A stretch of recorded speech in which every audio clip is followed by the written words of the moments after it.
بسم الله الرحمن الرحيم.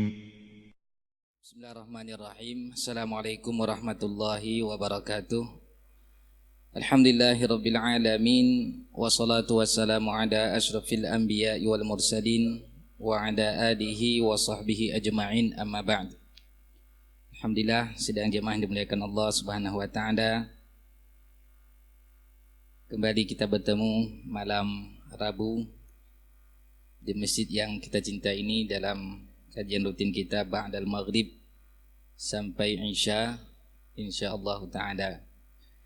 Dalam kesempatan ini kita coba bagikan materi kaifa taksibu quluban nas fi 26 khutwah. Kaifa artinya bagaimana. Mungkin ada nanti materi itu yang sudah dibarisi, ada yang sebahagian belum sempat dibarisi. Yang mendapatkan kertas yang berbaris insyaallah lebih nyaman. Kaifa taksibu quluban nas, kaifa bagaimana. Taksibu engkau mengupayakan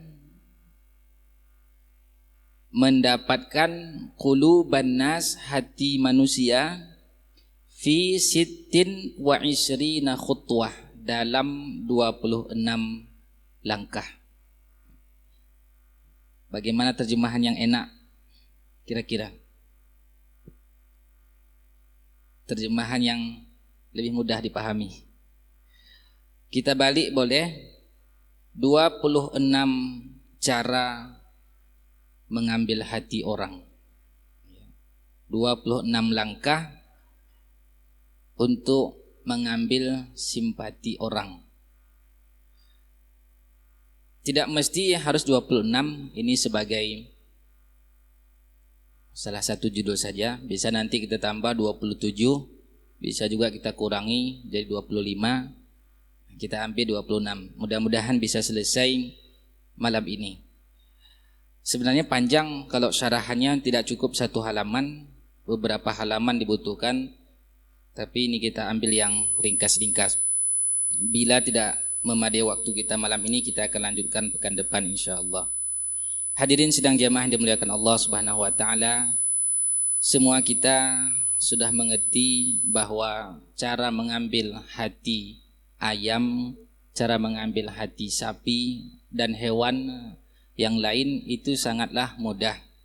Cukup kita ambil pisau, sembelih, kemudian kita korek, ambil hatinya. Tidaklah demikian cara mengambil hati manusia. Walaupun ia seakan-akan lembut, tapi lebih sulit mendapatkannya dibandingkan mendapat hati hewan yang telah kita sebutkan. Namun ada beberapa langkah yang insya Allah bila ini kita upayakan, mudah-mudahan Allah berikan taufik kepada orang tersebut, dapat kita raih hatinya. Kalau sudah kita raih hatinya, maka jasadnya dia akan serahkan kepada kita semua. Yang pertama, la tulfitul intibaha ilaika bisulukil khati'i. Jangan pernah mengambil simpati orang, perhatian orang dengan perilaku yang salah. Kalau kita ingin mengambil hati orang, jangan coba-coba dengan perilaku yang salah. Walaupun pada awalnya mungkin dia simpati kepada kita, tetapi karena ini adalah perilaku yang salah, dia akan menjauh, bukan bertambah cintanya. Seperti di saat kita dalam rapat musyawarah, kita ingin mengambil perhatian para hadirin yang sedang hadir, lalu kita angkat suara, teriak. Mungkin orang perhatian pada awalnya, tetapi dengan perilaku yang salah ini tidak akan kekal rasa cinta dan simpati orang tersebut. Yang kedua, thiq binafsika hatta yathiqan nasu bika. Percaya dirilah hingga orang pun percaya terhadap diri kita. Kalau kita sendiri tidak percaya dengan pendapat kita, jangan harap orang lain percaya dengan pendapat kita. Kalau kita sendiri tidak mencintai pendapat kita, jangan harap orang lain mencintai pendapat kita. Sik binafsika hatta yathiqan nasu bika. Dan perlu sampaikan apa yang kira-kira yang perlu kita sampaikan, jangan dipendam. Kalau seandainya kita melihat teman kita tidak cocok perbuatannya, maka perlu disampaikan dan jelaskan, yakin dengan pendapat kita bahwa perilakunya itu salah. Ini thiqatun nafs. Kemudian yang ketiga, minal ma'rufi anna syakhsal maraha syakhsun muqarrabun minal qalbi.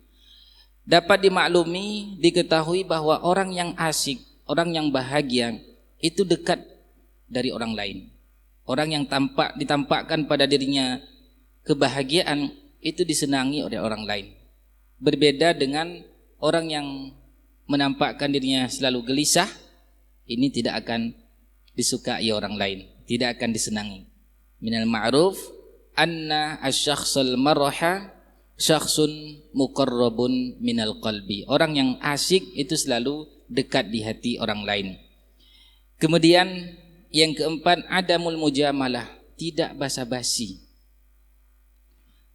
Jangan menjadi orang kalau bahasa kasarnya bermuka dua. Kalau ada kepentingan dari seseorang, dia pun bermanis. Begitu hilang kepentingannya, maka dia pun berbalik arah. Manusia seperti ini tidak akan disukai. Hanya awalnya saja ketika berbasa-basi membahagiakan orang di hadapannya, dia disukai. Begitu ketahuan bahwa selama ini hanya basa-basi, mujamalah, itu lama-kelamaan akan dibenci oleh orang. Dan perlu, kalau orang Arab itu mengatakan fis sarahati rahatun, dalam keterus-terangan itu ada ketenangan. Perlu sampaikan kalau seandainya kita tidak senang dengan kelakuan teman kita, sahabat kita, orang lain, sampaikan, tidak perlu basa-basi, karena pada satu saat kita pun akan tersiksa dengan perasaan dan sikap basa-basi kita itu. Kemudian yang kelima, la tuhawil an taksiba atfan nasi min khilali saradi qisasin muhzinatin wa mu'limatin hadasat ma'aka. Jangan pernah berupaya mengambil rasa kasihani orang melalui cerita kisah yang menyedihkan dan menyakitkan terjadi pada diri kita. Sedang asik berbicara dengan teman-teman, lalu kita bercerita dengan kejadian yang menyakitkan, kejadian yang menyedihkan tentang diri kita, dengan harapan mengambil simpatik orang. Pada awalnya mungkin dia akan dengar, tapi kalau sering-sering kita menyampaikan keluhan kepada orang tersebut, dia akan menghindar dari kita, dia akan menjauh. Karena tentu secara tabiat manusia tidak senang mendengar keluhan saja. Tabiat manusia itu senangnya mendapatkan kabar gembira, bahagia. Ini tabiat orang. Maka di saat kita bercerita tentang diri dan kesedihan kita, satu hari, dua hari, satu kali, dua kali, mungkin saja dia mau dengar. Lama-kelamaan dia akan mengatakan, kalau bertemu dengan bapak itu, ibu itu, tidak ada ceritanya kecuali sedih saja, seakan-akan dia menjadi manusia paling tidak beruntung di dunia. Akhirnya orang akan menghindar. Nah, ini yang kelima. Yang keenam, idza aradta kasba qulubin nas la budda an tubadilahumul mahabbata awalan. Kalau ingin mengambil hati manusia, ingin mengambil rasa cinta orang, maka terlebih dahulu mulailah mencintai mereka. Tampakkan pemberian cinta kita. Inilah kalau dikenal dalam istilah orang Arab, kama tadinu tudanu. Sebagaimana kita memperlakukan orang, seperti itu pula kita akan diperlakukan orang. Kalau dalam kaidah disebut al-jaza'u min jinsil amal, balasan itu sesuai dengan perilaku kita. Dalam Al-Quran Allah sebutkan, in ahsantum ahsantum li anfusikum. Kalau kita berbuat baik, kebaikan itu kembali untuk diri kita. Tidak mungkin kita mengharapkan cinta orang pada waktu yang sama kita membenci orang itu. Maka sebelum kita mendapatkan cinta orang tersebut, berikan dulu hati kita. Setelah kita berikan hati ini, maka kita akan ambil hatinya. Mubadalah. Kemudian Yang berapa sekarang nih?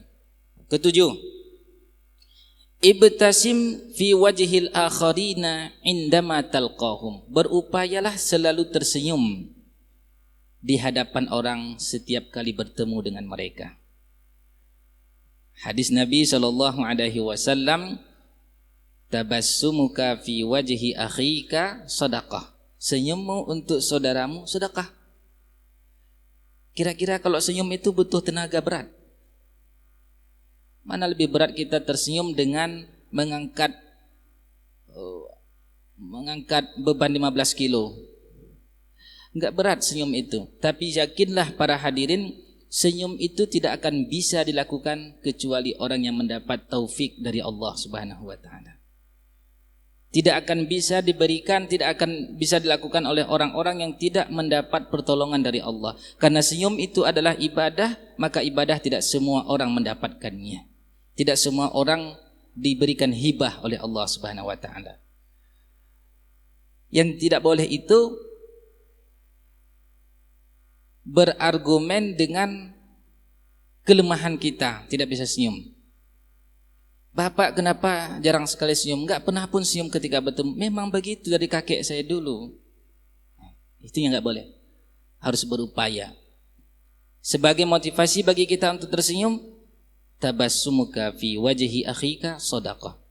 Dalam hadis yang lain Nabi SAW menyebutkan, la tahqiranna minal ma'rufi syai'an hatta la tahqiranna minal ma'rufi syai'an walau antalqa ala wajhi akhika walau antalqa ala akhika biwajhin taliqin. Jangan remehkan satu kebaikan walau sekedar melempar senyuman pada saudaramu. Senyum.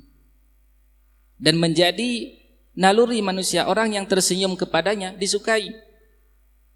Pada pembahasan yang pernah kita sebutkan, kaifa aj'alu tifla yuhibbuni, bagaimana aku bisa menjadikan anak mencintaiku? Di antara triknya di situ adalah senyum.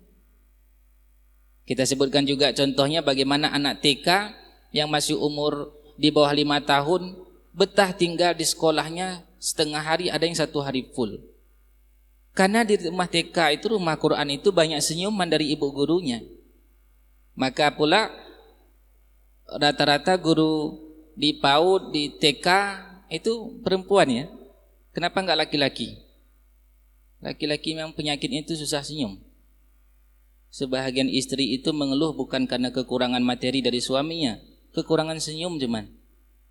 Gara-gara senyum, istri ini tidak merasakan kebahagiaan, padahal materi full diberikan oleh suaminya. Senyum. Nah, kemudian yang kedelapan, ibda' bi tahiyyatin nas ma'a ibtisamatin latifatin. Mulailah mengucapkan salam kepada orang disertai dengan senyuman yang manis. Assalamualaikum. Senyum.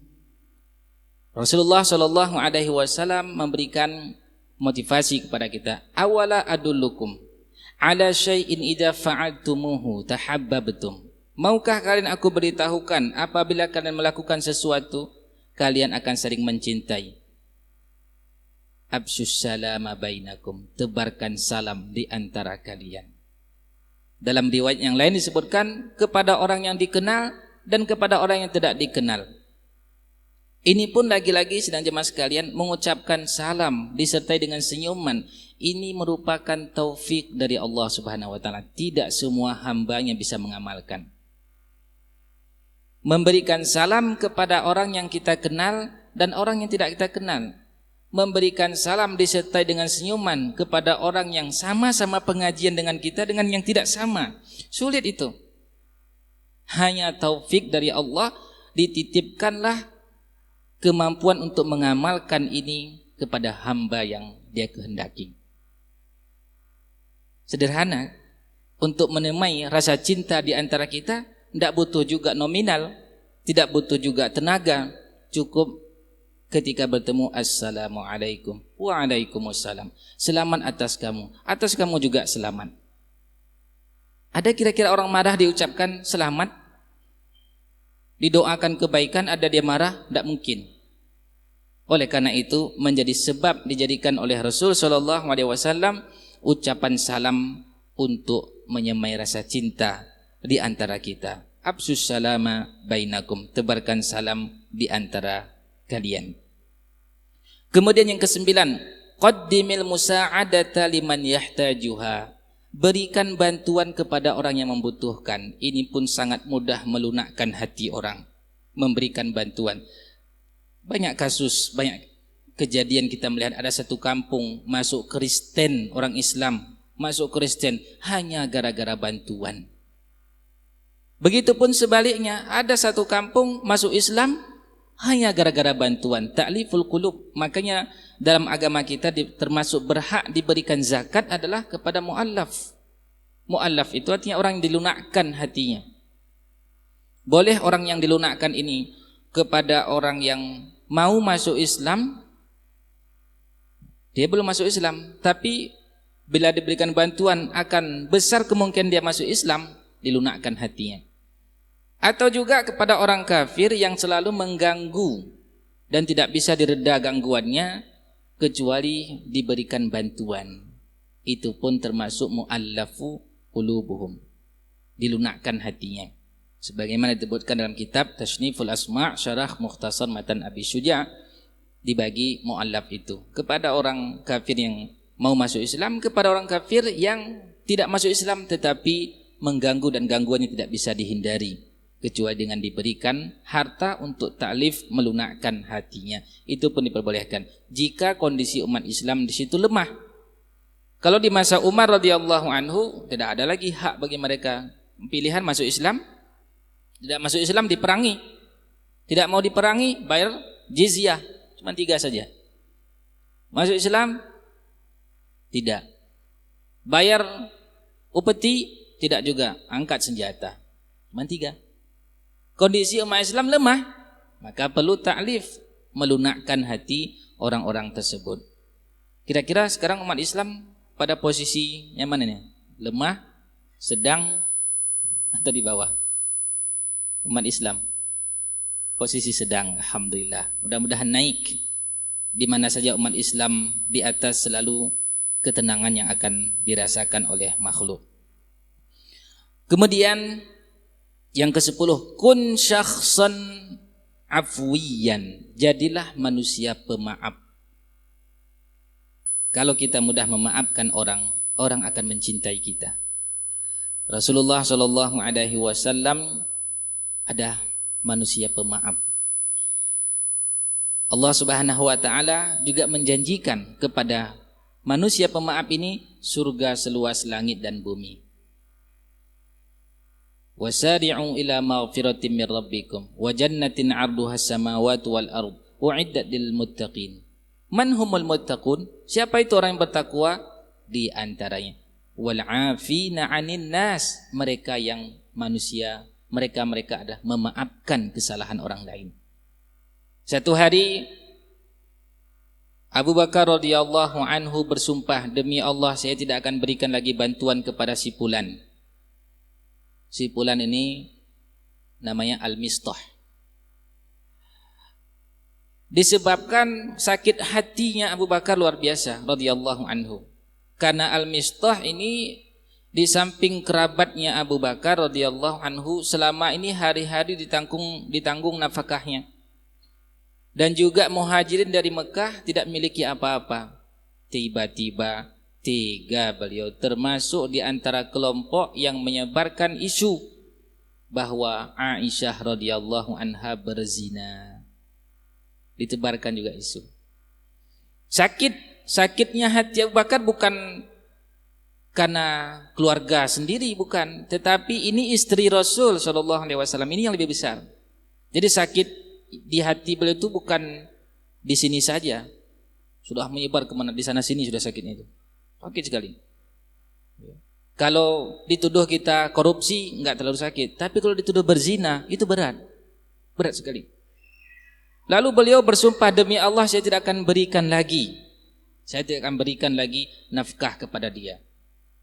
Langsung Allah turunkan ayat menegur Abu Bakar radhiyallahu anhu dalam surah An-Nur, wala ya'tali ulul fadli minkum was-sa'ati ayyutu ulil qurba wal masakin wal muhajirin fi sabilillah wal ya'fu, maafkan dia. Cukup? Tidak. Wal yasfahu, lapangkan dada. Beda. Maaf di mulut dengan lapang di dada beda. Maaf di mulut bisa diketahui orang. Tapi untuk melapangkan dada, tidak ada yang bisa tahu kecuali Allah Subhanahu wa taala, kemudian pemilik kita, pemilik itu, hati itu, kita. Maka tidak cukup, ya saya maafkan. Dalam hati setiap kali melihat dia, datang lagi jengkelnya, marah lagi. Tidak cukup. Dijanjikan oleh Allah, ala tuhibbuna ayyaghfirallahu lakum, tidakkah engkau mau Allah ampuni dosamu? Pilihan. Menjadi pendendam, tidak memaafkan, atau menjadi manusia pemaaf, imbalannya diampuni dosa. Kira-kira kalau diberikan pilihan itu kepada kita, pilih dosa kita tetap bertahan dengan adanya dendam, atau kita hilangkan dendam, maafkan, dosa diampuni. Pilih mana, Pak? Ada di antara kita yang tidak berdosa? Tidak mungkin. Kita ini banyak dosa. Tapi ternyata ada satu kesempatan yang bisa menggugurkan dosa kita, yaitu menjadi manusia pemaaf. Enak. Kalau orang tidak punya dendam itu enak tidurnya, nyenyak sekali. Berbeda dengan orang yang menyimpan rasa dendam, enggak enak tidurnya itu. Bisa kurus dia, cepat kurus dia. Ya. Enggak mesti juga kalau lihat orang kudus itu pendendam, enggak mesti ya. Enggak nyenyak tidurnya. Juga pernah kita sampaikan bagaimana hadis seorang sahabat akan keluar dari pojok jalan itu nanti penghuni surga. 3 kali disebutkan. Orangnya sama. Amalan tidak banyak, enggak banyak amal, biasa saja seperti umumnya orang, sholat sunat biasa, puasa sunat biasa, baca Quran biasa. Satu yang enggak kelihatan amalannya, sebelum dia tidur lapangkan dada, maafkan semua orang yang pernah berbuat salah kepada dia. Enak sekali hidup begitu, enak kali. Lagi-lagi hadirin, walaupun ini enak, tidak bisa dilakukan oleh orang-orang kecuali mendapat taufik dari Allah Subhanahu wa taala. Bersyukurlah kita jika hari ini kita menjadi manusia pemaaf. Allah sedang bimbing kita, Allah sedang hapuskan dosa kita. Dan cepatlah bergegas, tinggalkan sifat pendendam itu, karena tidak mendatangkan manfaat, merusak diri, dan tidak mendapat keutamaan diampuni dosanya melalui maaf tersebut. Dalam Al-Quran tidak ada satupun ayat, mulai dari Al-Fatihah sampai An-Nas, 30 juz, 114 surat, tidak ada satupun ayat yang memerintahkan untuk minta maaf. Tidak ada. Tidak ada. Kalau ada yang mengatakan nanti, boleh ditunjukkan ayatnya mana, suratnya apa, juz keberapa, halaman berapa, samping kiri kanan, bawah belakang. Kan ada sebagian ustaz begitu, sampai ke pojok-pojok, tahu ini aneh itu, luar biasa. Itu karunia Allah Subhanahu wa taala. Tidak semua hambanya juga diberikan seperti itu. Yang ada perintah maafkan, itu ada. Meminta maaf tidak ada. Yang ada perintah maafkanlah mereka. Ketika Nabi SAW juga pernah dibuat jengkel oleh sebahagian sahabat manusiawi, pernah. Sehingga Allah Subhanahu wa taala sampaikan kepada Nabi kita, fa'fu anhum, maafkan mereka. Termasuk dalam kisah hadisul ifki, ketika Aisyah radhiyallahu anha dituduh berzina, Nabi kita SAW termasuk juga jengkel. Ya Allah langsung ingatkan, fa'fu anhum, maafkan mereka. Nah, ketika tadi turun surat An-Nur tadi, ala tuhibbuna ayyaghfirallahu lakum, tidakkah kalian suka diampuni dosa kalian, kata Allah dalam surat ini. Abu Bakar mengatakan, bala, tentu ya Allah, aku lebih mencintai diampuni dosaku daripada mempertahankan dendam tadi. Ya ampun, dimaafkan, al-mistah, diberikan lagi nafkah seperti biasa.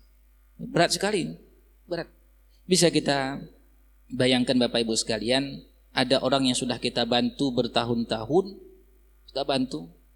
Kalau dulu pernah kita sebutkan contohnya, kita sekolahkan dia dari TK, SD, SMP, SMA, S1, S2, S3, jadi orang kaya dia. Jadi orang kaya. Allah takdirkan kita terbalik sekarang posisi, kita jadi orang miskin. Satu hari pergi kita minta bantuan, nak bantulah bapak. Bukan dia bantu, dia usir kita dari rumahnya. Dia usir. Di sini bermain hati itu. Sakitnya. Dasar ini orang tidak punya pemikiran lah. Ini kacang lupa kulitnya. Ini awalnya miskin, anak yang tidak memiliki apa-apa, tiba-tiba kita bantu, enggak memberikan bantuan sekarang. Dah. Berat sekali itu, berat sekali. Inilah kita berupaya untuk melatih hati kita. Untuk merubah fisik kita ini gampang. Ikut latihan fitness bisa dirubah. Tapi untuk menundukkan hati ini butuh waktu yang tidak ada masa untuk berhenti. Terus sampai Allah mencabut nyawa kita. Jadilah manusia pemaaf. Yang ke-11, kun latifan layyinal qalbi wa hasnal khuluqi. Jadilah manusia yang lembut, latif, lembut. Layyinal qalbi, hatinya juga lembut, wa hasanal khuluqi, akhlak yang baik, perilaku yang baik.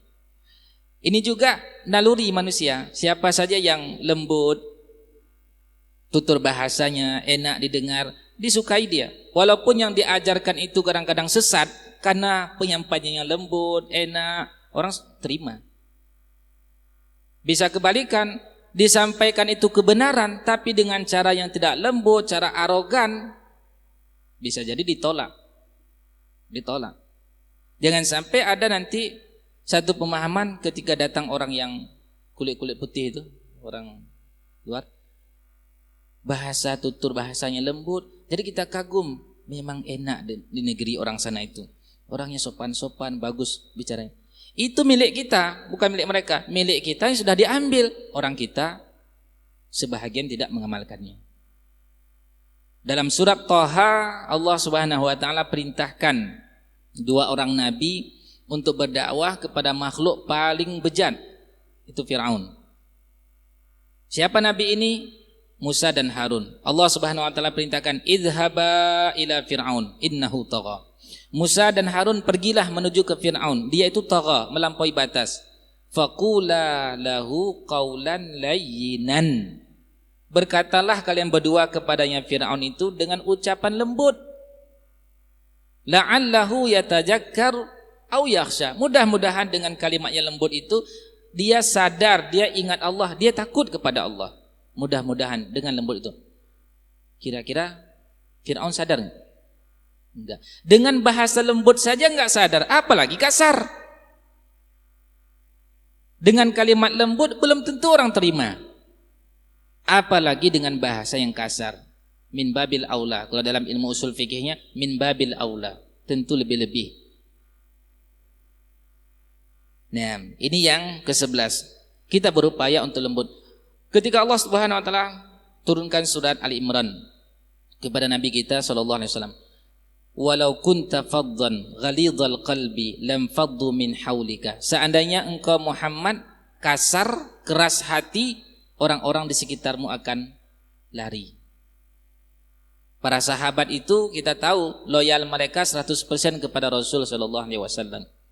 Loyal mereka bukan saja untuk mengorbankan hartanya, jiwa yang pun dikorbankan untuk membela Nabi SAW. Tapi diingatkan oleh Allah, jika engkau Muhammad kasar, keras hati, orang-orang di sekelilingmu akan menjauh.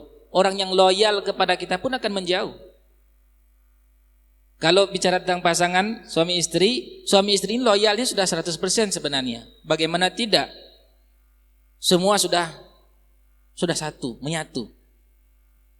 Sudah 100% itu loyalnya. Tapi kalau kasar, orang yang sudah loyal ini pun akan menjauh. Lebih-lebih orang yang belum kita tahu loyalitasnya berapa persen untuk kita. Lalu kita ngomong bahasa yang kasar, bahasa yang menyakitkan hati, menjauh orang. Tidak heran Bapak Ibu sekalian, ada satu orang di masyarakat itu tidak disukai oleh khalayak karena tutur bahasanya. Kun latifan, jadilah kita orang yang lembut.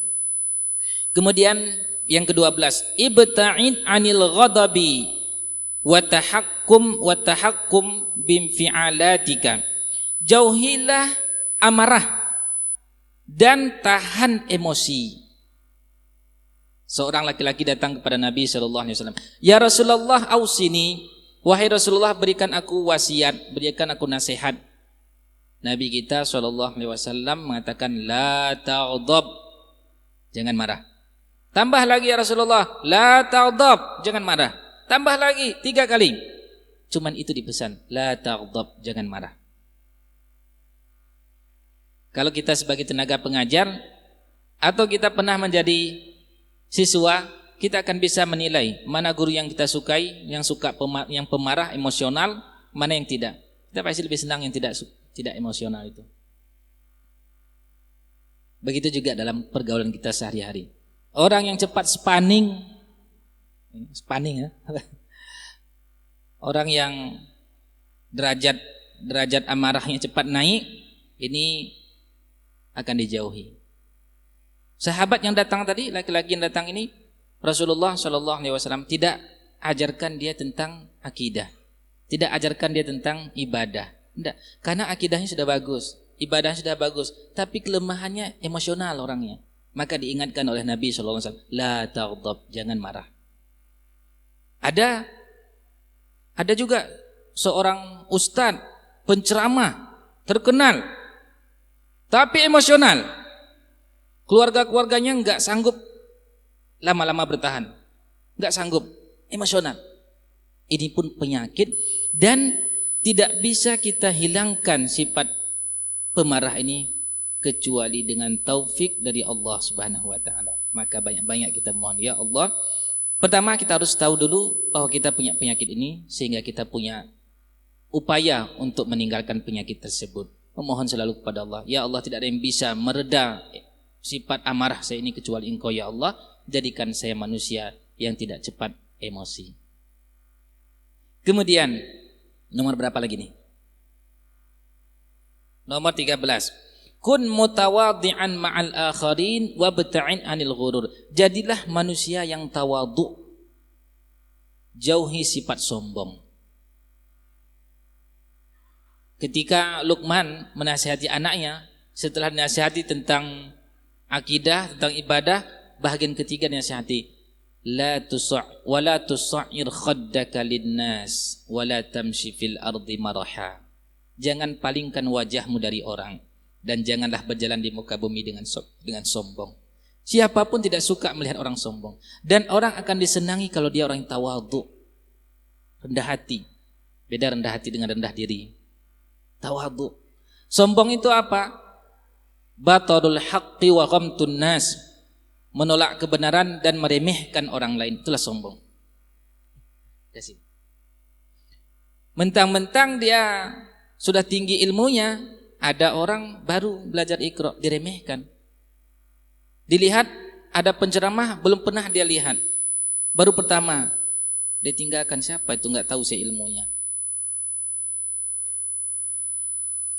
Batarul haq wa ghamtun nas. Ini penyebab makhluk yang sangat mulia di sisi Allah menjadi paling terhina, iblis. Ini penyakitnya. Ketika Allah Subhanahu wa taala mengatakan, "Ma mana'aka an tasjuda lima khalaqtu biyadai." Apa halangan, apa penyebabnya engkau tidak mau sujud kepada yang aku ciptakan? Ana khairun minhu. Saya lebih baik dari dia. Sombong. Diremehkan Adam alaihissalam. Dia tolak kebenaran dan diremehkan sekaligus Adam. Beda antara ujub dengan sombong. Persamaannya sama-sama merasa diri lebih, itu persamaannya. Perbedaannya kalau sombong meremehkan orang, sedangkan ujub tidak meremehkan orang. Persamaannya sama-sama merasa diri lebih, ujub dengan sombong.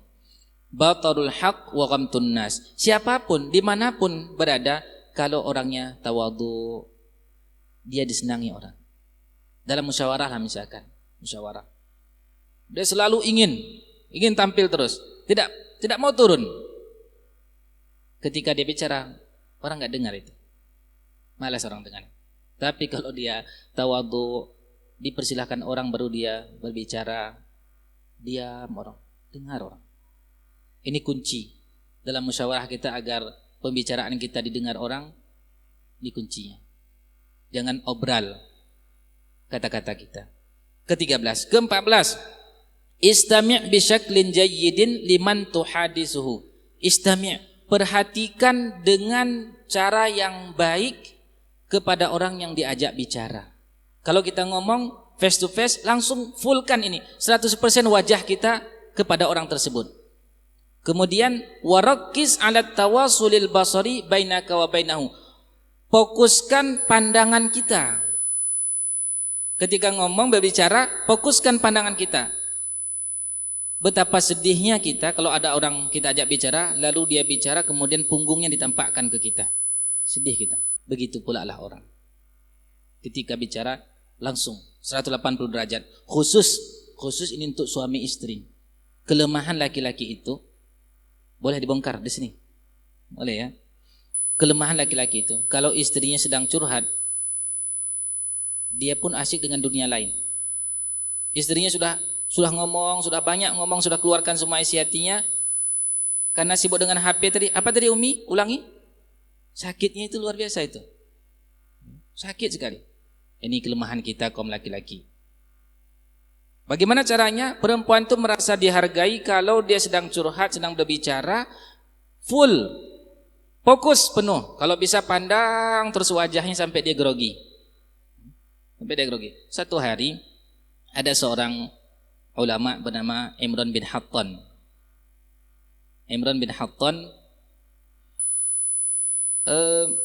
Kalau secara fisik beliau tidak ganteng, pendek, berjerawat, hitam.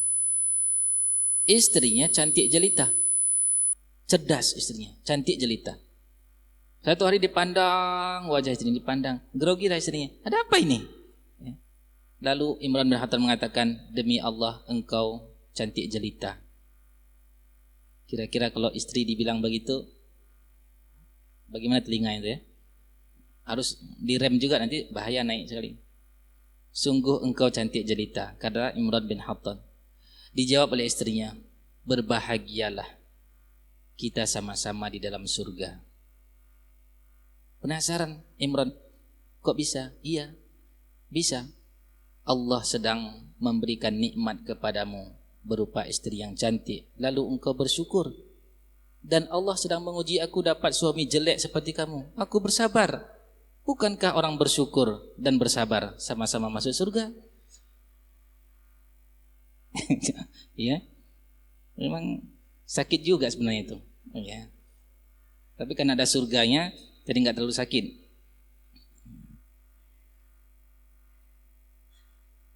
Kalau dibaca secara habis kisah ini, kisah Imran bin Hattan ironis juga, karena pada akhirnya Imran bin Hattan ini tergelincir karena mendapatkan istri yang cantik, lalu tergelincir dari agama. Dia seorang ulama, tergelincir akhirnya berpaham Khawarij. Akhirnya sayang juga ini Imran bin Hattan. Tapi kisah intinya tadi sabar dan syukur. Ya. Masya Allah. Ini khusus untuk kita para suami dan para calon suami. Berikutnya yang ke-15. Ke-15 ini masih sama dengan 14 ini. Langsung ke-16. La tajrah ghairaka wa hatta walau kunta tamzah. Jangan melukai orang lain walaupun bercanda. Canda ini pun Bapak Ibu sekalian, kadang-kadang kita tidak sadar candaan kita ternyata menyakitkan hati orang. Rasulullah SAW berikan konsep, man kana yu'minu billahi wal yaumil akhiri falyaqul khairan aw liyasmut. Barang siapa yang beriman kepada Allah dan hari akhirat, maka berkatalah yang baik atau diam. Ini yang sering kita ulang-ulang pepatah Melayu, bersisir dahulu sebelum berkaca, berpikir dahulu sebelum berkata. Tidak boleh dibalik. Berkaca dahulu lalu bersisir, berkata dahulu baru berpikir. Tidak, itu menyakitkan hati orang. Boleh jadi dia sakit hati, kita tidak tahu, dia enggak sampaikan. Akhirnya dia bawa sakit hati itu ke akhirat.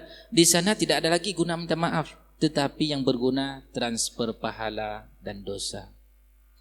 Kalau dimaafkan alhamdulillah, kalau tidak, istilah nanti penyesalan. Ternyata saldo pahala yang sudah berlelah kita ambil, kita lakukan di dunia harus diberikan kepada orang yang kita sakiti. Kita bercanda, ternyata melukai hati orang. Upayakan.